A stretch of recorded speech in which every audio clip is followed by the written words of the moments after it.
Ambition is a path to success. Persistence is a vehicle you arrive in. Now, this thought encapsulates the vision of this man that I'm going to interview today. He is none other than Mr. Trevor De Silva. A very good evening to you and welcome to the show, Mr. De Silva. Thank you, Shami. Starting off, tell us a little bit about yourself for our viewers to understand what you do and what you did for Sri Lanka. At the moment, I am a fitness trainer. My wife Anne and I, we run a small company called Exec Fit. We have runners, we got cyclists, and people who just come for general fitness. They come for group sessions. We have about 10 in a session, or they could do one-to-one. So entirely up to them. So, and Anne does walking and fitness group. I do running and fitness group, and also cycling, and purely just fitness group. So Exec Fit embraces 3 categories of enthusiasts: cyclists, runners, and fitness. Cycling, is that very close to your heart now, Mr. Trevor De Silva? Very close to my heart, yes. Why is that? Well, I started cycling in late 1950s. I used to cycle to school, and then I won the school cycling race about 3 times. And then I won the national championship, schools national championships. On the strength of that, I was selected to represent Ceylon. That was in 1959. I was 17. And also that same year, I won the school's the mile running race. And I was selected to represent the school in the public schools meet. I had to make a decision. My sports master thought I could be the first Sri Lankan to run a 4-minute mile. And after that, I won that race, I was approached by the Spartan Wheelers, where Maurice Kumaravel was a cyclist. They said, look, you come join us and you could be the first Sri Lankan to win a medal in cycling. I took the cycling part because it was the speed and the glamour. Were you successful? I think so. 1966, I want to drag your attention to 1966 when you won 2 bronze medals in the Asian Games. How was the feeling, Mr. De Silva? I was quite relaxed because I had no pressure from outside, because no one believed a Sri Lankan could win a medal. All the pressure came from within. And in fact, the day before we left, the secretary of the federation took me aside and he said, Trevor, try and finish the race. So I looked at him and said, Eric, I'm going to try and win a medal. He said, yes, but try and finish the race. He didn't think that anyone capable of winning a race. I knew otherwise because I had trained and I had the faith and the belief that I could do it. 50 years from that day, 1966, Sri Lanka has failed to clinch even a single medal in cycling in an international game. Yeah. It is a mere impossibility, isn't it? So what your friend Kumaravel told you at that time was right. Yes, he said you could be the first winner. He said, yes, he was capable of winning as well. And there were other cyclists who were capable of winning. But I think had more passion than anyone else. I think that's happening now as well. And they don't believe that they could win another medal. Because 50 years is a long time to wait. I keep coming back to it. You've got to believe that you can do something. Passion alone, does that bring medals? Does that ensure you win medals? It has to go with your physique and your mental. So they say 10% inspiration, 90% perspiration, and you need 100% passion. You need the passion. It has to go. If you have passion but no physical ability, you won't do it. So they go together. Again, how did you do it, Mr. De Silva? But hard training. I was training. Who trained you? We trained ourselves. Me and Maurice Kumaravel. We used to go out together. Our training was a bit legendary and masochistic, and people didn't believe what we were doing, but we had to do it because 800 kilometers a week, every week for 2 years. Did your family have faith in Trevor De Silva winning a medal? They did. I think sadly my father passed away before I won the medal. My mother did, and my sister as well. They always believed what I was doing, it was going to bear fruit at some point, because they think, what's he doing? He's putting so much effort. So, when you won the bronze, didn't your mother ask you, why not the silver or the gold? You even fractured a collarbone while you were engaged in the race, Mr. De Silva, if I'm right. Yes, I mean, as soon as the race finished, someone said, I had an accident just at the start, damaged my hand, and I didn't know till later that I had broken my collarbone, but nothing was going to stop me that day. And I finished, I didn't know where I had finished. This accident happened at the start. When I finished, someone came and said, you won a bronze medal. I was pleased, elated, and I was in a way disappointed. I thought I could have done better if not for that accident. But no regrets. You were picked for the team for the Munich Olympics in the year 1972. This man who talks about passion, this man who talks about physique, this man who talks about the mental ability to conquer the world. 1972 Olympics, you drop out. Could you elaborate why you chose to do so? And do you regret that decision? No, absolutely no regrets. When I qualified for the road race, I think I did 160 kilometers. I did 3 hours 58 minutes. The qualifying time was 4 hours 15 or something. There wasn't a federation in operation. I had to deal with the Ministry of Sports. I also qualified for the time trial, which was 40 kilometers on the road. I did, I think, 52 minutes. Mm-hmm. So you thought you can't do it? No. I knew I could do it, but my head said, just another 2 years after the qualifying, there was another 18 months to go. I thought there's more to life after cycling than this. So more to life, elaborate. I wouldn't be where I am now if I had gone to the Olympics. I wouldn't be married to Anne for a start. And if I had gone to the Olympics, I would have taken a completely different path. There was only one reason I would have gone to the Olympics. I wanted to win a medal. I think if I didn't do it. I could have done it if I had done 800 kilometers a week, but as I said, the passion was gone. I couldn't do it. So I moved on to coaching. Passion was gone. What was the reason? I wanted to do other things. I thought there's life after cycling. I spent 10 years as a cyclist. I've ridden over over 400,000 kilometers of cycling.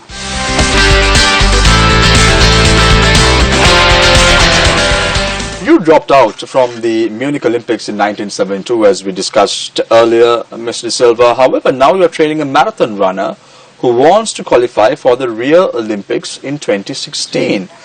Would you be keen to train others for similar global sporting competitions Certainly. in Sri Lanka? Especially, I'd like to train a Sri Lankan to win a medal. This runner I'm coaching, he's an overseas runner. I was approached by an overseas federation. They said, look, we got a runner with potential. He wants to win a medal. So I did a 2-year plan for him. At the moment, he's running a half marathon in about an hour and 7 minutes. He will qualify if he runs at that level for 2016. Talking about the passion, I have a passion for training now, training other people. But they're doing all the hard work. Training is easy. Yeah, for me it's easy. I'm at a computer, I'll do their program. And of course I have all their data, what their heart rates and everything I have.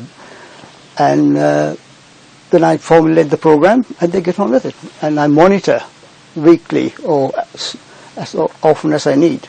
You always seem to be talking about passion, Mr. De Silva. You always, every question that I asked you ends with the word passion. Why is passion so important for individuals? Not just sporting men, not just cyclists, not just athletes. Why is passion important for every individual? If you break it down, it's like a will to win. It's like a killer instinct. You may be a politician, you want to get to the top. Or maybe a runner who wants to win races. You need to have that, as I mentioned, belief before, and also the killer instinct. You just want to win. You don't want to be second best. Mr. De Silva, do you think Sri Lanka has given you the due recognition over the last few years? I think so. In 2008, I was given a National Sporting Award. And 2014, you won a gold medal as well from the president, former president. Yes, and this was the opening of the new sports complex, the old race course, and there were about 12 legends, as they call this, and there were Edrivira Singham, I don't think he turned up, and Rosa, or the familiar names. And I was being the only cyclist to have reached that level. I was quite surprised to be invited and honoured. I'm going to ask you a very selfish question, Mr. De Silva. Have you been exploited enough by the sporting men and women here in Sri Lanka? No. You think we can exploit you more? Yes, certainly. My services are there. I mean, I have offered my services. Are you a patriot, Mr. De Silva? Very much so. If you're told to come to Sri Lanka and train maybe the Sri Lanka cricket team, would you do it? But on the fitness side, yes. I could improve, definitely I could improve their fitness. Leaving behind your dreams as a coach, leaving behind your dream as an athlete, leaving behind your dream as the individual who built your academy, would you do it? Yes, on advisory capacity, not on the technical aspects of cricket. I can protect their knees and their legs when they want to run, upper body for strength. Yes, I could do that, definitely. Why do you think, Mr. De Silva, Sri Lanka has failed to secure even a single medal during the last 5 decades in cycling? I'm surprised that it hasn't happened. I did it. I'm no different to anyone else. I think it's a combination of things. One is, again, I come back to the passion and also the training. You need to do that 700-800 kilometers a week. It's got to be structured. There are so many aspects of it. And also, you've got to be very selective. You have to pick the talent at grassroots level and nurture them. So instead of working top downwards, work from the bottom. Pick the people who have the talent. Because to get to the top, you need there are 3 criteria. You need to have the talent, then they need the commitment, and then the discipline. The first 2 come from the athlete or cyclist. The last one, the discipline, has to be instilled by the coach or the federation. Do you think the Sri Lankan authorities have not used the 3 points that you're talking about, commitment, discipline and talent? Have they chosen the wrong people from the grassroots? It is possible. It is possible. Thankfully now the federation has expanded. They have district federations where you can reach into the villages. You've got to pick the boys and the girls from the school level. And I think you also need, one of the things they lack at that level is finance. They need to be provided with things. Financed by who? The government sector or the private sector? I think both. It's got to be a combination. Do you see a genuine interest being taken by the present sports minister, the present regime, to uplift the sporting culture, uplift sports in Sri Lanka as a whole? I think so. I had a brief conversation with Sports Minister Daisiri. He's going to come back with me to arrange a meeting, then I could discuss in more with him what needs to be done. And also a Sri Lankan born European Parliament member, Naj Thiva, he has a discussion with some people in Europe about promoting cycling in Sri Lanka. And he asked me whether I would like to coordinate such an effort. I said yes. So we are hoping to meet the Prime Minister within the next few days to take it forward. Mr. Silva, do you think that the Sri Lankan cyclists now have a different priority, as you did in 1972 when you dropped out of the Olympic Games? Do you think they have other priorities rather than cycling for their motherland? I think so.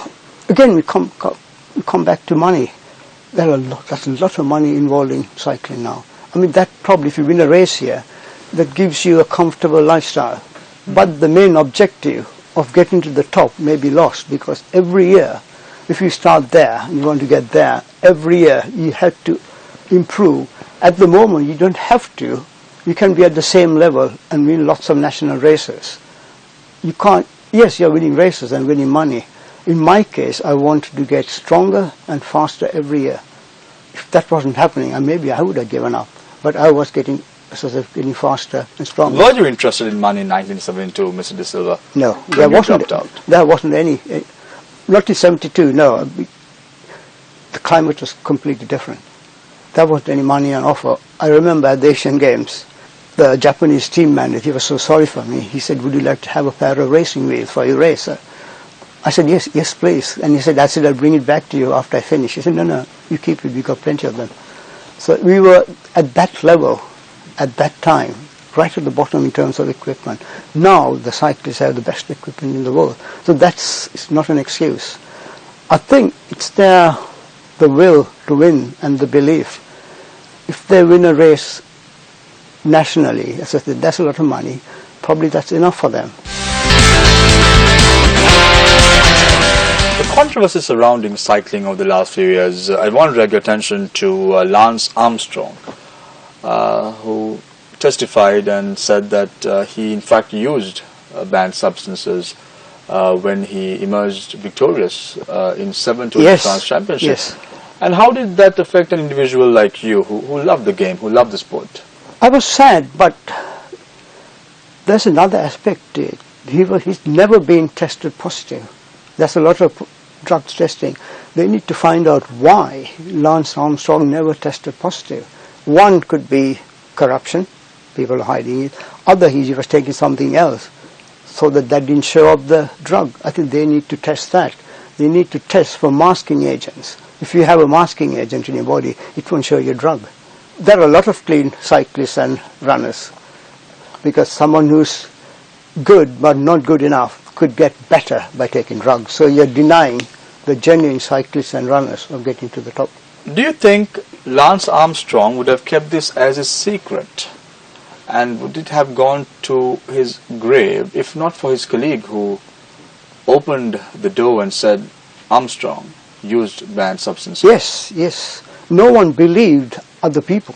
A lot of people did testify, told others that he was taking drugs. No one believed him because he was so powerful. He was all powerful. Some people lost their jobs because of him, because he was all powerful.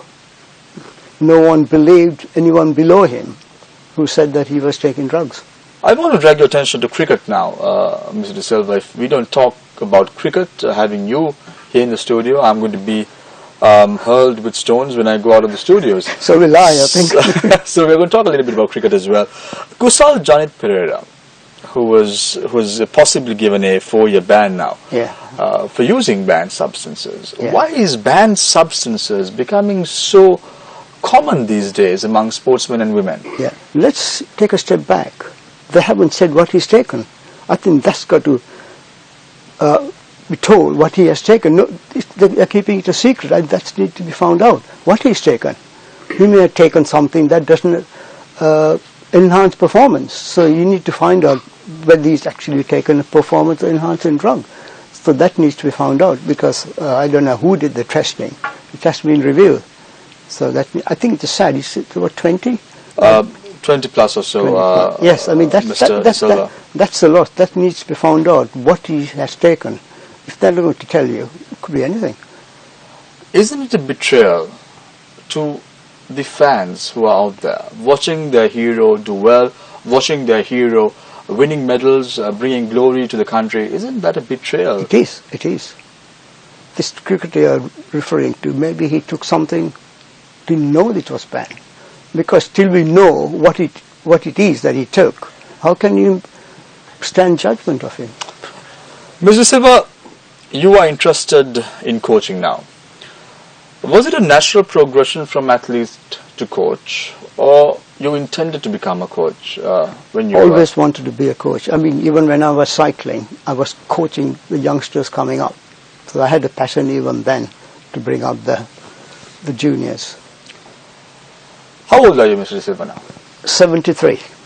At 43, you dared to run for a marathon. Yes, that's and you did run a marathon. I did 2 hours 37 minutes.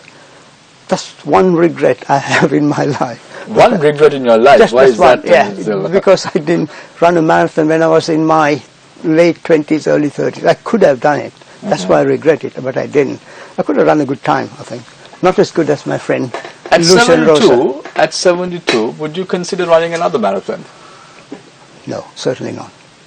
I'd like to, but I know what the training is in. I'm 73, by the way. 73. At 73, would you run another marathon, Mr. Silva? No.